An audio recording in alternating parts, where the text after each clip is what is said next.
You write that at the end of the 20th century, conservatives and proponents of the rights revolution converged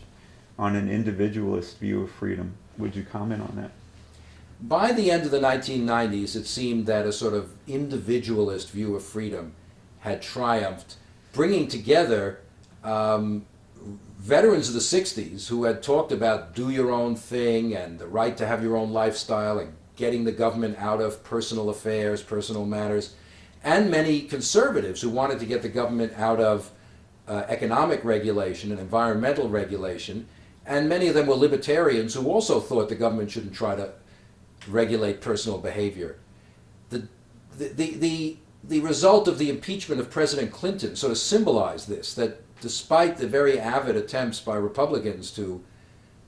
remove him from office because of his sexual misbehavior, most Americans seem to have not cared very much about that. They thought it was a private matter. They thought his behavior was rather open to criticism, but they didn't see it as a major political crisis because the idea of personal liberty as, you know, that there are private matters in which nobody should bother had really become dominant in the country. The one dissenting group in this view was sometimes called Christian conservatives or moral conservatives, who felt that the government does have an obligation to impose a moral set of standards and moral behavior on the population, but most people didn't seem to want the government to be doing that.